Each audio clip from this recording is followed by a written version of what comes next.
State and spell your first and last name for the course now. Marisela, Marisela. My last name is now Alexander, Alexander. Good morning, ma'am. Good morning. I'm going to show you what's been already admitted as State's Exhibit 36 chart. I'm pulling it up on the screen right now. Is that vehicle in State's Exhibit 36 chart? Yes, sir. That's a vehicle that I owned. And is that did you used to have some bumper stickers on the right and left back window? Yes. I know there's a giant black mark covering that right now, but the last time that you saw that vehicle, when was the last time you saw that vehicle? I was still in college, so I was still in college, so it was 2013, I believe. And did it look much differently than the way it's depicted in 36 Charlie there? Yes. And is that what you're here to talk about? Yes, sir. So I want to take you back to September 11th, 2013. Can you let us know where were you living back then? Back then, I was living at Clarenbridge Apartments in Kennesaw, Georgia. I was attending Kennesaw State University. What were you studying at Kennesaw State? Graphic communications. And where did you live back then? Was it a house, an apartment? It was an apartment. Did you have any roommates? Yes, I had 2 roommates. And did you end up getting that degree? You were Yes. studying for? So back then, how would you typically, how far away did you live from Kennesaw State? By car, it would take me like 5 minutes to get there. And would you typically drive the vehicle that you used to have back then? Yes, sir.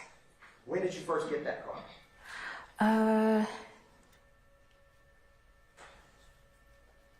Don't remember. Sorry, it was 10 years ago. That's all right.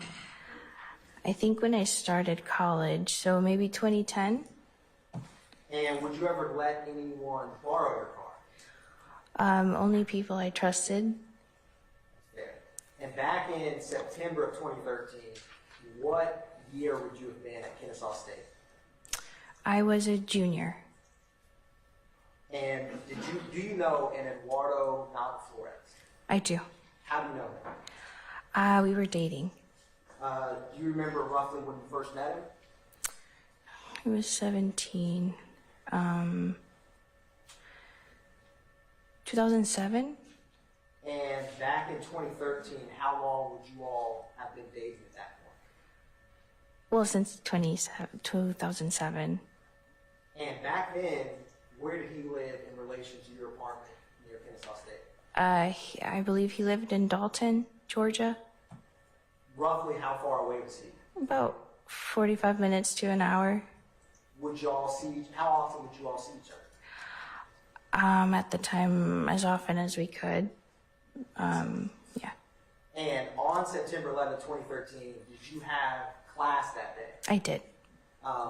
Do you recall what time your class would have started, roughly?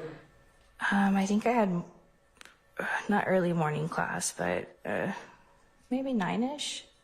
And did you ever know any of Eduardo's friends? I did. Did you ever know a Brian Ransom? I do. And how did you know him? He was Eduardo's friend. That's how I knew him. And did Mr. Ransom, did he have any hobbies in sports that he did? That I remember sports, no. But I do think that he skateboarded or that kind of thing. And so when you went to class that morning, how did you get there? Did you drive or how did you get to class? No, Eduardo dropped me off in class. And what car did he drop you off in? In my car. And when he dropped you off, what was your expectation for getting back home after your classes were done? For him to pick me up. Yeah. Do you recall roughly when your classes would have been over that day? I had long classes. Around 1 or 2, maybe. And did he have your keys after he dropped you off? Yes. Was anyone else with you all when he dropped you off, other than Eduardo? I think Brian may have been there, but I don't remember. Do you remember before getting dropped off if how Mr. Ransom got in the car? Was he picked up, or do you know? I wouldn't have known that. That's all He right. probably would have met him at my apartment or something. That makes sense. And after he dropped you off in class, did you ever speak with Eduardo again that day? Yes. Do you recall when you all spoke? A few hours after I had been in class, I had a couple missed calls, and then I finally picked up a call in case there was some type of emergency, and it was Eduardo. And when you answered the phone, what was his demeanor on that call? His demeanor was distraught. He was talking a little frantically. I didn't really understand what he was saying to me, or he wasn't really making sense. He just seemed nervous. And what do you recall him saying? Objection to the hearsay. Your Honor, if I may approach, but I have a response. I'm going to overrule the objection, Mr. Adams. You may answer, ma'am. What he said was somebody took your car or somebody stole your car, something like that.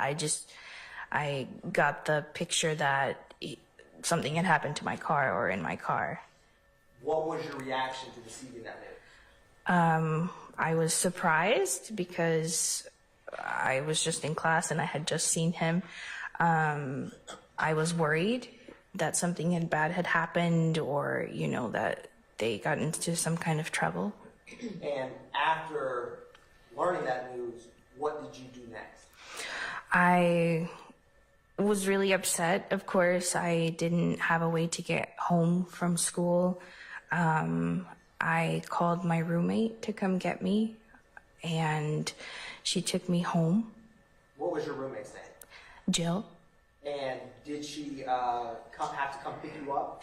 Yeah, she had class that afternoon, I believe, and she came to pick me up at school. She noticed that I was really upset. And after she picked you up, what did you all do next once you got back to your apartment?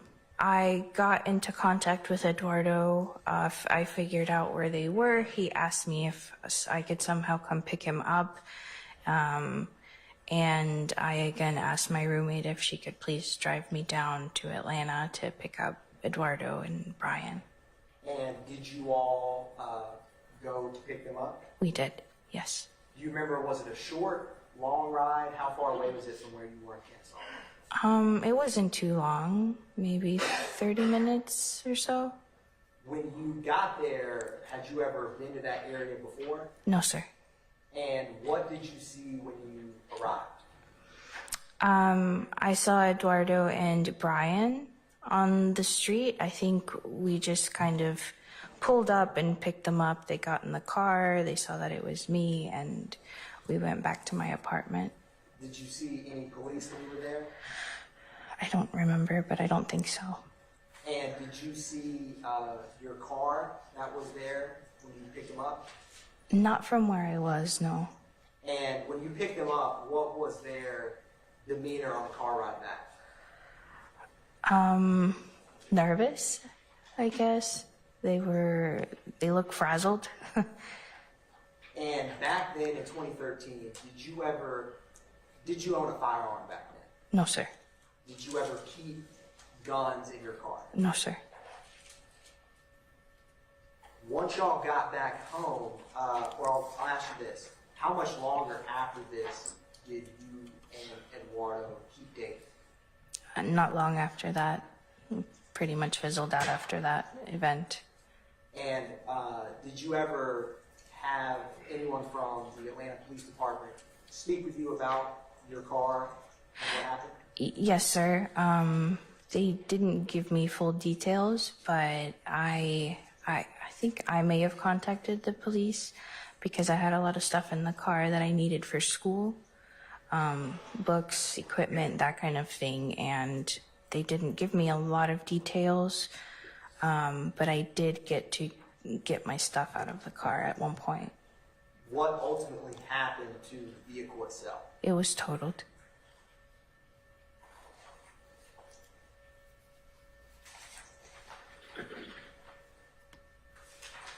One brief moment, man.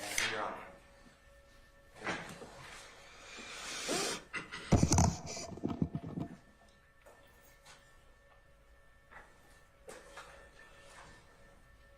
No further questions. Thank you, ma'am.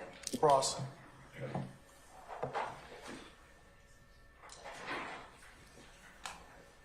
Good morning, ma'am. Good morning. Is it Marisela Alexander? That was my maiden name, Cisneros. I'm married now. It's now Alexander. Mrs. Alexander. Yes, sir. Gotcha. All right, just got a few questions for you, please. So we're talking about 10 years ago, a little over 10 years ago, back in 2013, all right? Yes, sir. I presume you had an opportunity to sit down with the DA's office prior to today, just kind of talk about what you remembered from back then. Is that Yes. fair to say? You were a student at Kennesaw State University back in 2013, true? Yes, sir. You owned a vehicle that was displayed on the screen a little while ago. Yes, sir. And if I heard you correctly, your involvement in this case essentially is that you loaned the vehicle or allowed Mr. Navas Flores to borrow the car that day. Yes, sir. He did not indicate to you, or you don't know what his plans were for the car. He just essentially had the car to use until he would come and pick you up. Yes, sir. All right. You knew that he had a friend by the name of Brian Ransom. Yes, sir. And you go to school. Next thing you know, you get a call. You find out your car's been wrecked or something has happened to your car. Yes, sir. All right. You were asked by the prosecutor whether or not you owned any firearms that you may have kept in the vehicle. The answer was no. True? Yes. Do you know whether or not either Mr. Ransom or Mr. Navas Flores had any firearms in the vehicle on that day? Not that I know of. Okay. Do you know, did you give permission for Mr. Navas Flores, and I'm saying Navas, but it's actually Nava Flores, isn't it? For Mr. Nava Flores to loan the car to anyone else? No, sir. Okay. That would not have been within the agreement when he dropped you off of school that morning, true? Would have not been in the agreement. All right. You know anyone, you know someone by the name of Adrian Bean? No, sir. Never heard that name before? No, sir. You have no idea, you don't know whether or not Mr. Nava Flores or Mr. Ransom have a relationship with someone named Adrian Bean. You don't know that, right? No, sir. Okay.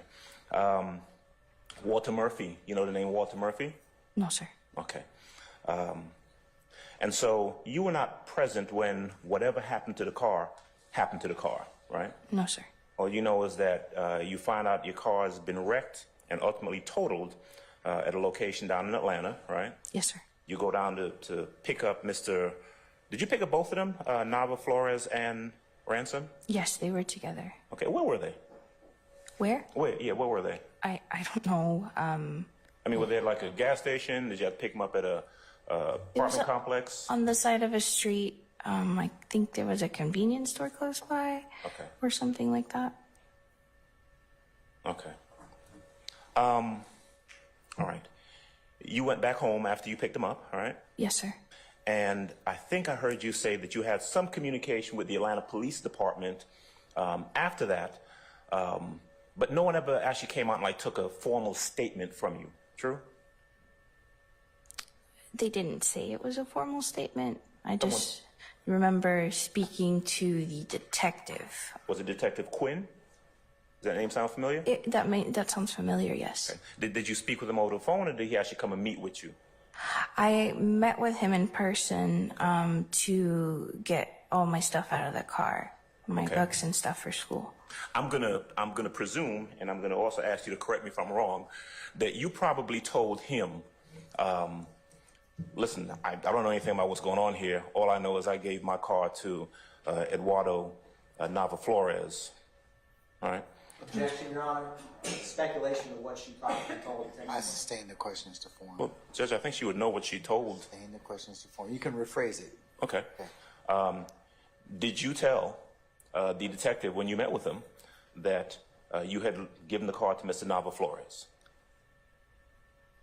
Probably, but I don't remember Okay. the conversation. Right. But I mean, that was in fact the case. You had given the car to him, and then whatever happened, right? Mm-hmm. All right.